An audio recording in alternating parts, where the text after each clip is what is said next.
بسم اللہ الرحمن الرحیم۔ السلام علیکم ورحمۃ اللہ وبرکاتہ۔ بنا شادی، بنا نکاح، بنا حق مہر، بنا شب باشی کے حضرت علی کرم اللہ وجہ الکریم نے کس عورت کو 3 طلاقیں دے ڈالیں اور ساتھ میں یہ بھی کہہ دیا کہ دوبارہ تیری طرف رجوع کرنے کا کوئی سوال ہی پیدا نہیں ہو سکتا۔ حضرت علی کے رضی اللہ عنہ نہایت ہی سادہ مزاج تھے اور فکر و درویشی میں زندگی گزارتے تھے اور شان و شوکت سے گزارا کرتے تھے۔ امارت کی ذمہ داری نے بھی ان کے مزاج میں کوئی تبدیلی پیدا نہیں کی۔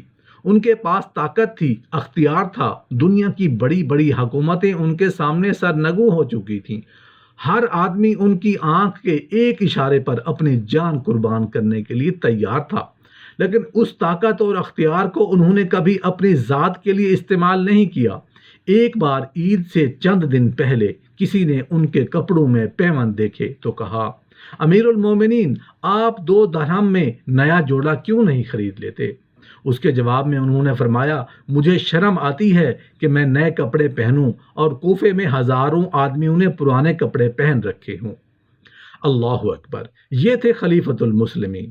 محترم ناظرین، حضرت علی کرم اللہ وجہ الکریم نے بنا شادی، بنا نکاح، بنا حق مہر، بنا شب باشی کے حضرت علی نے کس عورت کو 3 طلاقیں دے ڈالیں، اس کے متعلق بھی ہم آپ کو اس ویڈیو میں بتائیں گے۔ لیکن اس سے پہلے ہم آپ کو حضرت علی کرم اللہ وجہ الکریم کا ایک خوبصورت واقعہ سناتے ہیں۔ حضرت عبد الرحمن بن ابی لیلہ رضی اللہ عنہ کہتے ہیں کہ میں نے اپنے والد سے کہا کہ لوگوں نے امیر المومنین حضرت علی کرم اللہ وجہ الکریم کا ایک عجیب کام دیکھا ہے جس سے وہ حیران ہیں۔ میرے والد نے حضرت علی کرم اللہ وجہ الکریم سے کہا، اے امیر المومنین، لوگ آپ رضی اللہ عنہ سے ایک چیز کے بارے میں پوچھنا چاہتے ہیں۔ حضرت علی کرم اللہ وجہ الکریم نے فرمایا، وہ کیا؟ فرمایا کہ آپ رضی اللہ عنہ سخت گرمی میں روئی والا جبہ اور موٹے کپڑے پہن کر باہر آتے ہیں اور سخت سردی میں 2 پتلے کپڑے پہن کر باہر آتے ہیں۔ نہ آپ رضی اللہ عنہ کو سردی کی پرواہ ہوتی ہے، نہ اس سے بچنے کی کوشش کرتے ہیں۔ حضرت علی کرم اللہ وجہ الکریم نے فرمایا، اے ابو لیلہ، کیا آپ خیبر میں ہمارے ساتھ نہیں تھے؟ میرے والد نے کہا کہ اللہ کی قسم آپ لوگوں کے ساتھ تھا۔ حضرت علی کرم اللہ وجہ الکریم نے فرمایا، حضور نبی کریم صلی اللہ علیہ وآلہ وسلم نے پہلے حضرت ابو بکر صدیق رضی اللہ عنہ کو بھیجا۔ وہ لوگوں کو لے کر قلعہ پر حملہ آور ہوئے، لیکن قلعہ فتح نہ ہو سکا، واپس آ گئے۔ حضور پر نور صلی اللہ علیہ وآلہ وسلم نے پھر حضرت عمر فاروق رضی اللہ عنہ کو بھیجا۔ وہ لوگوں کو لے کر حملہ آور ہوئے لیکن قلعہ فتح نہ ہو سکا اور وہ بھی واپس آ گئے۔ اس پر حضور نبی مکرم صلی اللہ علیہ وآلہ وسلم نے فرمایا، اب میں جھنڈا ایسے آدمی کو دوں گا جسے اللہ اور اس کے رسول سے محبت ہے۔ اللہ اس کے ہاتھوں فتح نصیب فرمائے گا اور وہ بھگوڑا بھی نہیں ہے۔ چنانچہ حضور نبی مکرم صلی اللہ علیہ وآلہ وسلم نے آدمی بھیج کر مجھے بلایا۔ میں آقا علیہ السلام کی خدمت میں حاضر ہوا۔ میری آنکھ دکھ رہی تھی، مجھے کچھ بھی نظر نہیں آ رہا تھا۔ حضور نبی مکرم صلی اللہ علیہ وآلہ وسلم نے میری آنکھوں پر اپنا لعاب مبارک لگایا اور یہ دعا کی، اے اللہ، گرمی اور سردی سے اس کی حفاظت فرما۔ اس کے بعد مجھے نہ کبھی گرمی لگی اور نہ کبھی سردی۔ حضرت ابو نعیم رحمۃ اللہ علیہ کی روایت میں یہ ہے کہ نبی مکرم صلی اللہ علیہ وآلہ وسلم نے اپنی دونوں ہتھیلیوں پر لعاب مبارک لگایا اور پھر دونوں ہتھیلیوں کو میری آنکھوں پر مل دی اور دعا فرمائی کہ اے اللہ، اس سے گرمی اور سردی کو دور کر دے۔ اس ذات کی قسم جس نے حضور نبی مکرم صلی اللہ علیہ وآلہ وسلم کو حق دے کر بھیجا ہے، اس کے بعد سے آج تک سردی اور گرمی نے مجھے کچھ تکلیف نہیں پہنچائی۔ ایک بار حضرت امیر معاویہ رضی اللہ عنہ نے حضرت زرار اسدی رضی اللہ عنہ سے کہا کہ وہ حضرت علی رضی اللہ عنہ کے اوصاف بیان کریں۔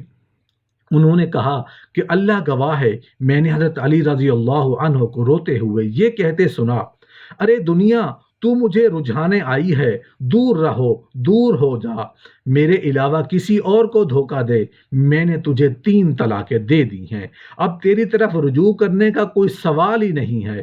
آگے فرماتے ہیں تیری عمر تھوڑی ہے، تیرا عیش حقیر ہے، تیرے خطرات بڑے ہیں، ہائے زاد راہ کی کمی، سفر کی دوری اور راستے کی وحشت انگیزی۔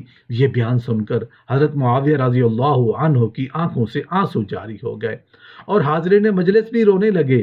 حضرت معاویہ رضی اللہ عنہ نے فرمایا اللہ ابو الحسن رضی اللہ عنہ پر رحم فرمائے، اللہ کی قسم وہ ایسے ہی تھے۔ حضرت سلمان فارسی رضی اللہ عنہ فرماتے ہیں کہ قیامت کے ہولناک مناظر سے دل لرزتا ہے اور اللہ تعالیٰ کے سامنے حاضری کا خیال آتا ہے تو طبیعت بے چین اور دل غمگین ہو جاتا ہے۔ کیا معلوم جنت کی طرف جانا ہے یا دوزخ کا سامنا کرنا ہے؟ دنیا دار پر حیرانی ہے کہ موت اس کے پیچھے لگی ہے اور وہ اسے بھلا کر دنیا کی امیدوں اور آرزوؤں میں مگن ہے۔ معلوم نہیں کہ اللہ اس سے راضی ہے یا ناراض، لیکن کیسی عجیب بات ہے کہ پھر بھی وہ کہہ لگا رہا ہے۔ حضرت عبداللہ بن عمر رضی اللہ عنہ سے لوگوں نے سوال کیا کہ کبھی رسول اللہ صلی اللہ علیہ وآلہ وسلم کے اصحاب ہنستے بھی تھے؟ انہوں نے جواب میں فرمایا ہاں وہ ہنستے بھی تھے، مگر ایمان ان کے دلوں میں پہاڑوں سے بھی زیادہ مضبوط تھا، یعنی وہ اللہ سے بے خوف ہو کر نہیں ہنستے تھے۔ حضرت مصعب بن عمیر رضی اللہ عنہ نے نہایت عمدہ لباس پہنتے، خوشبو اس طرح استعمال کرتے کہ جدھر سے گزرتے راستہ معطر ہو جاتا، خوش وضع، خوش شکل، خوش کردار اور خوش گفتار تھے۔ اسلام لانے کے بعد آزمائش کا دور شروع ہوا۔ ایک دن مدینہ منورہ میں نبی کریم صلی اللہ علیہ وآلہ وسلم کی خدمت میں حاضر ہوئے تو جسم پر کوئی کپڑا نہیں تھا، ایک کھال سے ستر پوشی کی ہوئی تھی جس میں پیوند لگے ہوئے تھے، جسم کی کھال موٹی اور کھردری ہو گئی تھی۔ یہ ایک کپکپا دینے والا منظر تھا۔ نبی کریم صلی اللہ علیہ وآلہ وسلم راہ حق کے مسافر کو اس حال میں دیکھ کر تڑپ اٹھے۔ آپ صلی اللہ علیہ وآلہ وسلم نے آپ دیدہ ہو کر فرمایا چند سال پہلے میں نے اس نوجوان کو دیکھا تھا کہ سارے مکے میں اس سے بڑھ کر ناز و نعمت کا پروردہ، خوش روح، خوش لباس اور آسودہ حال کوئی نہیں تھا، لیکن آج اللہ اور اس کے رسول کریم صلی اللہ علیہ وآلہ وسلم کی محبت پر اس نے اپنے تمام عیش و آرام کو قربان کر دیا ہے اور حسنات کے شغف نے اسے دنیوی لذات اور اسباب راحت سے بے نیاز کر دیا ہے۔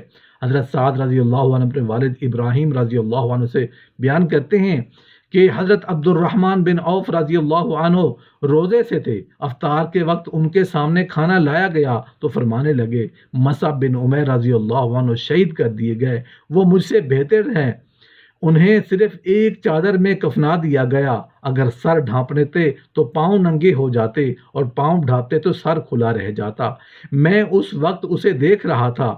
حمزہ رضی اللہ عنہ شہید کر دیے گئے، وہ بھی مجھ سے بہتر تھے۔ پھر ہمارے لیے دنیا فراخ کر دی گئی یا دنیا کے مال سے ہمیں نوازا گیا، مجھے خوف ہے کہ کہیں ہماری نیکیوں کا بدلہ ہمیں دنیا میں ہی نہ دے دیا گیا ہو۔